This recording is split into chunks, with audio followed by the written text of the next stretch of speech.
नमस्कार मित्रांनो, वीरेंद्र पिलोंद्रे यूट्यूब चॅनलवर आपलं सर्वांचं सहर्ष स्वागत. मित्रांनो, आपण अर्थशास्त्र या विषयाबद्दल माहिती घेणार आहे. विविध स्पर्धा परीक्षांमध्ये अर्थशास्त्रावर किमान 10 ते 15% भर असतो. या विषयावर प्रश्न कसे विचारले जातात, कोणता सिलेबस असतो, काय काय विचारलं जातं याबद्दल आपण माहिती घेतोय. हा जो विषय आहे या विषयावर सगळ्यात पहिले अर्थव्यवस्था याबद्दल आपल्याला माहिती विचारली जाते. अर्थव्यवस्थेमध्ये भारतीय अर्थव्यवस्थेवर भर दिला जातो. त्यानंतर राष्ट्रीय उत्पन्नावर प्रश्न विचारले जातात. त्यानंतर नियोजनावर प्रश्न विचारले जातात. बजेट, ज्याला आपण अर्थसंकल्प म्हणतो, त्यावर प्रश्न विचारले जातात. बँकिंग हा एक टॉपिक असतो, बँकिंगवर आपल्याला प्रश्न विचारले जातात. इतर वित्तीय संस्थांवर प्रश्न विचारले जातात, ज्याला आपण फिनान्शियल इन्स्टिट्यूशन्स म्हणत असतो. त्यानंतर भाववाढीवर प्रश्न विचारले जातात. भाववाढ हा स्पेशल टॉपिक असतो. एलपीजी हा एक स्पेशल टॉपिक आहे, त्यावर आपल्याला प्रश्न विचारले जातात. असे विविध टॉपिक इकॉनॉमिक्स मध्ये आहेत. तर आपण जो बेसिक टॉपिक आहे ज्याला अर्थव्यवस्था म्हणतो त्याबद्दल आपण चर्चा करूया. तर मित्रांनो, सगळ्यात पहिले अर्थशास्त्र म्हणजे काय, अर्थशास्त्र आपण कशाला म्हणायचं, तर नावावरून जर गेलं तर अर्थशास्त्र म्हणजे अर्थाचं शास्त्र, पैशाचं शास्त्र. जिथे पैशाबद्दल चर्चा केली जाते त्याला आपण अर्थशास्त्र म्हणू शकतो. अर्थशास्त्राचे जनक ॲडम स्मिथ हे अर्थशास्त्राबद्दल व्याख्या करताना म्हणतात की ज्या आर्थिक प्रक्रिया चालतात त्या आर्थिक प्रक्रियांची चिकित्सा करणारं शास्त्र म्हणजे अर्थशास्त्र असतं. जेही देशात चालणाऱ्या आर्थिक प्रक्रियांची चिकित्सा करेल, त्यांच्या स्वभावाची वैशिष्ट्यांची चिकित्सा करेल, त्याला अर्थशास्त्र नाव दिलं जातं. ॲडम स्मिथने केलेली ही व्याख्या आहे. पुढे अर्थव्यवस्था म्हणजे काय, इकॉनॉमी म्हणजे काय, तर मित्रांनो, इकॉनॉमी अर्थव्यवस्था म्हणजे पैशाची व्यवस्था. जिथे जिथे आर्थिक प्रक्रियांचा, आर्थिक व्यवस्थेचा अभ्यास होतो त्याला अर्थव्यवस्था म्हटलं जातं. अर्थव्यवस्था कशावर अवलंबून असते, तर अर्थव्यवस्था ही देशाच्या उत्पादनावर, उत्पन्नावर अवलंबून असते. देशाची अर्थव्यवस्था उत्पादनावरून ठरते. ज्या देशाचं उत्पादन किंवा उत्पन्न जास्त असेल त्या देशाची अर्थव्यवस्था विकसित आहे असं मानलं जातं. ज्या देशाची अर्थव्यवस्था अविकसित आहे त्याचं उत्पादन तुलनात्मक कमी असतं. तर मित्रांनो, कुठल्याही देशाची अर्थव्यवस्था असेल तर त्याचा घनिष्ठ संबंध, त्याचा विशेष संबंध हा अर्थव्यवस्थेचा उत्पादनाशी असतो. उत्पादनाशी त्याचा प्रमुख संबंध जोडला जातो. उत्पादनाबाबत आपण विविध प्रकारचे घटक शिकत असतो. जर आपल्याला उत्पादनाबद्दल माहिती घ्यायची असेल तर आपण उत्पादन म्हणजे प्रोडक्शन, प्रत्येक देशामध्ये जे उत्पादन होतं, प्रोडक्शन होतं, त्या संबंधी आपण 3 प्रकारची माहिती शिकतो. सगळ्यात पहिले आपण प्रोडक्शनचे रिसोर्सेस शिकत असतो की प्रोडक्शन साठी प्रत्येक देशामध्ये रिसोर्सेस कोणकोणते असतात, त्याला आपण साधने किंवा संसाधने असं पण म्हणतो. त्यानंतर आपण उत्पादनाचे घटक शिकत असतो ज्याला फॅक्टर्स म्हणतात. आणि त्यानंतर आपण उत्पादनाचे क्षेत्र शिकत असतो ज्याला आपण सेक्टर म्हणतो. तर मित्रांनो, रिसोर्सेस कोणकोणते आहेत, तर उत्पादनाची साधने, रिसोर्सेस मध्ये सगळ्यात पहिले येतं लँड म्हणजे जमीन. आपल्याकडे जी जमीन असते ते एक प्रकारचं प्रोडक्शनचं रिसोर्स असतो, उत्पादनाचं साधन असतं. दुसरा रिसोर्स म्हणजे आपल्याकडे उपलब्ध असलेली इंडस्ट्री असते. देशात जेही उद्योग उपलब्ध असतील त्याला आपण आपलं संसाधन मानतो, उत्पादनाचं साधन मानतो. त्यानंतर तिसरं जे असतं त्याला म्हणतात मॅन पॉवर. याला मित्रांनो आपण मनुष्यबळ म्हणतो. देशात जेही मनुष्यबळ आहे त्याचा वापर उत्पादनासाठी केला जातो, म्हणून याला रिसोर्स किंवा संसाधन मानलं जातं. त्यानंतर फॅक्टर्स, उत्पादनाचे घटक. उत्पादनासाठी जेही आवश्यक असतं, ज्या ज्या घटकाची उत्पादनाला गरज असते त्यांना आपण उत्पादनाचे घटक म्हणतो. यात सगळ्यात पहिला घटक येतो तो म्हणजे लँड. कुठल्याही प्रकारचं प्रोडक्शन तुम्हाला घ्यायचं असेल, कृषीतून उत्पादन घ्यायचं असेल तर लँड पाहिजे. उद्योगातून उत्पादन घ्यायचं असेल तर लँड पाहिजे. सगळ्यात पहिला घटक उत्पादनासाठी आवश्यक असलेला तो लँड असतो. त्यानंतर दुसरा जो घटक आहे तो म्हणजे कॅपिटल. याला भांडवल म्हटलं जातं. जर आपल्याकडे कृषी उत्पादन घेण्यासाठी पैसा उपलब्ध असेल तरच आपण कृषीतून उत्पादन घेऊ शकतो. उद्योग आहे पण उद्योगातून उत्पादन करण्यासाठी आपल्याकडे भांडवल नाहीये, पैसा नाहीये, रॉ मटेरियल आणण्यासाठी पैसा नाहीये, तर आपण उत्पादन घेऊ शकत नाही. म्हणून कॅपिटल हा पण एक महत्वाचा घटक असतो. त्यानंतर तिसरा महत्वाचा घटक आहे ज्याला लेबर म्हणतात. जर उत्पादन करण्यासाठी आपण श्रम वापरलं नाही, मजुरांना आपण कामावर ठेवलं नाही तर उत्पादन करता येणार नाही. म्हणून तिसरा आणि प्रमुख घटक म्हणजे लेबर आहे. चौथा घटक हा खूप महत्वाचा असतो ज्याला आपण एंटरप्राइजर म्हणतो. हा जो एंटरप्राइजर आहे याचं काम असतं या तीन घटकांचं संयोजन करणे, याला एकत्रित करणे आणि उत्पादनाला सुरुवात करणे. जो उद्योजक असतो, जो संयोजक असतो, जो एंटरप्राइजर असतो तो लँड मिळवून घेतो, कॅपिटल मिळवून घेतो, लेबरला कामावर लावतो आणि उत्पादनाच्या प्रक्रियेला सुरुवात करतो. म्हणजे हा पण एक महत्वाचा घटक असतो जो उत्पादनासाठी आवश्यक असतो. असे 4 घटक उत्पादनाचे आहेत ज्याला प्रोडक्शन फॅक्टर म्हटलं जातं. भारतीय अर्थव्यवस्थेत किंवा कुठल्याही देशाच्या अर्थव्यवस्थेला 3 क्षेत्रांमध्ये विभाजित केलं जातं. प्रोडक्शनचे 3 प्रकारचे सेक्टर असतात, 3 क्षेत्र असतात.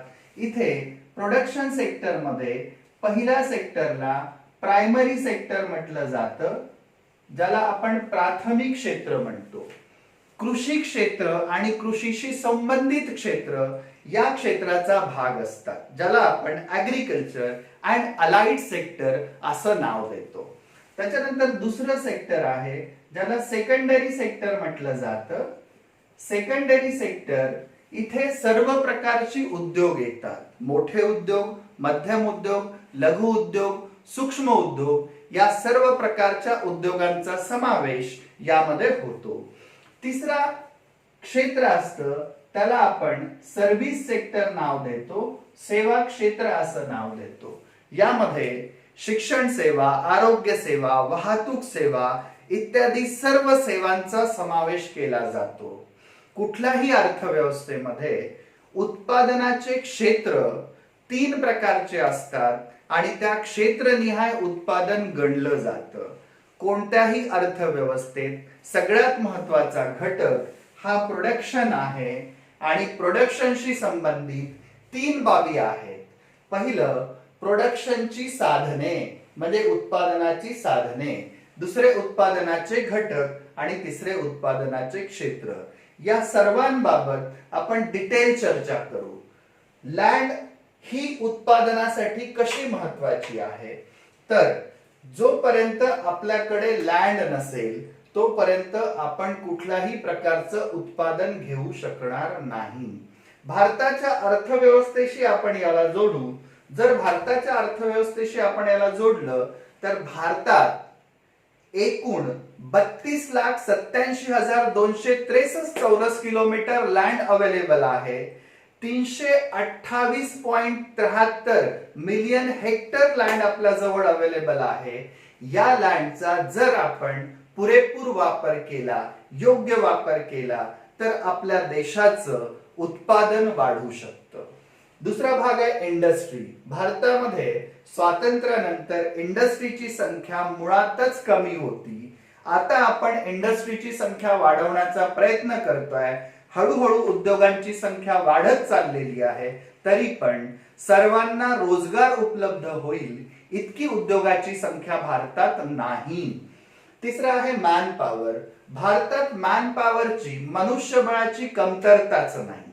भारताचा जर विचार केला तर चीन नंतर भारत हा दुसऱ्या क्रमांकाचा सर्वाधिक लोकसंख्या असलेला देश आहे. या लोकसंख्येचा जर पुरेपूर वापर आपण केला, भरपूर वापर केला, तर देशाचं उत्पादन वाढू शकतं. म्हणून ज्या राष्ट्रामध्ये या 3 प्रकारची संसाधने मुबलक प्रमाणात उपलब्ध असतील ते राष्ट्र विकसित होऊ शकतं. पुढे उत्पादनाचे घटक. भारताच्या अर्थव्यवस्थेत उत्पादनाच्या घटकांना काय स्थान आहे, त्यांची काय स्थिती आहे ते आपण जाणून घेऊ. सगळ्यात पहिले लँड. आपण आताच चर्चा केली की भारतामध्ये 32,87,263 चौरस किलोमीटर लँड आहे. भारताचा जगात 7वा क्रमांक लागतो. भारताजवळ जगाच्या 2.5% लँड आहे. या लँडचा जर आपण योग्य वापर केला, पुरेपूर वापर केला, वर्षातून 3 प्रकारची उत्पादने आपण घेतली तर निश्चितच भारताचं उत्पादन वाढेल. दुसरा आहे कॅपिटल. स्वातंत्र्यानंतर भारताजवळ फारसं कॅपिटल उपलब्ध नव्हतं. हळूहळू आपण बँकांचा विकास केला, वित्तीय संस्थांची स्थापना केली आणि भारतात भांडवलाचा विकास करण्यास आपण सुरुवात केली. आज भारतात फार मोठ्या प्रमाणात भांडवलाची उपलब्धता आहे. या भांडवलाचा वापर करून भारत विकसित होऊ शकतो.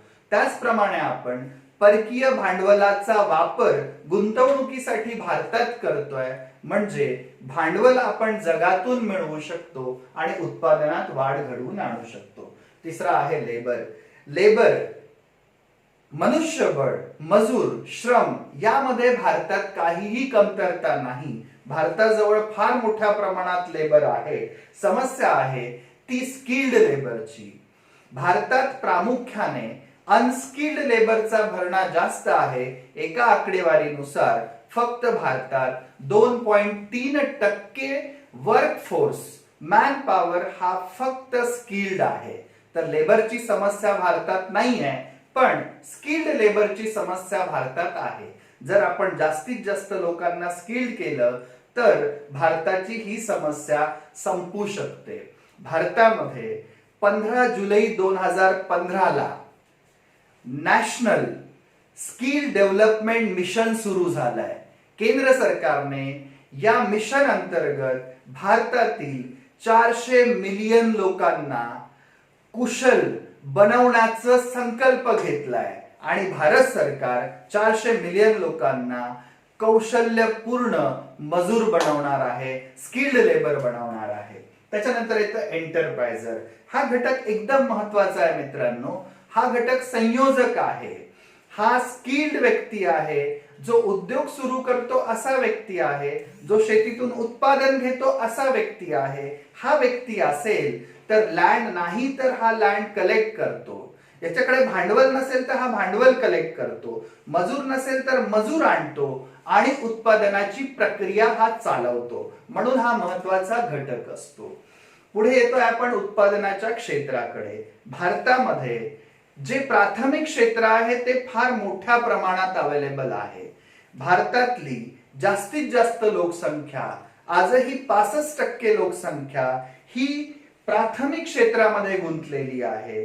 भारतातली जवळपास 43% मॅन पॉवर, वर्कफोर्स हा प्राथमिक क्षेत्रामध्ये गुंतलेला आहे. म्हणजे प्राथमिक क्षेत्रात उत्पादन वाढण्याचा बराच वाव अजूनही आहे. सेकंडरी सेक्टर हा उद्योगांचा सेक्टर आहे. भारतात उद्योगांची संख्या ही फार मोठ्या प्रमाणात वाढवली जाऊ शकते. जो प्राथमिक सेक्टरचा, प्रायमरी सेक्टरचा मॅन पॉवर आहे तो जर सेकंडरी सेक्टर मध्ये वापरला तर या क्षेत्राचं पण उत्पादन वाढवलं जाऊ शकतं. भारतात फार मोठ्या प्रमाणात मजूरबळ उपलब्ध आहे, मनुष्यबळ उपलब्ध आहे. त्याचा वापर जर आपण या क्षेत्रातून काढून या क्षेत्रात केला तर भारत देश विकसित होऊ शकतो. Service sector. भारताच्या राष्ट्रीय उत्पन्नात सर्वाधिक वाटा आज सेवा क्षेत्राचा आहे. आणि सेवा क्षेत्राला वाढ करण्यासाठी अजूनही स्कोप आहे. भारतामध्ये ही कॅपॅसिटी, हे पोटेन्शियल आहे की भारत संपूर्ण जगाला सेवा पुरवू शकतो आणि भारताचं उत्पन्न वाढवू शकतो. मित्रांनो, आज आपण भारतीय अर्थव्यवस्थेतील उत्पादनाशी संबंधित बाबींबद्दल चर्चा केली. याच्यानंतर उत्पादनाशी संबंधित बरेच भाग आहे ज्याच्याबद्दल आपण सविस्तर चर्चा करणार. मित्रांनो, आजचा हा व्हिडिओ मी इथेच संपवतोय. धन्यवाद.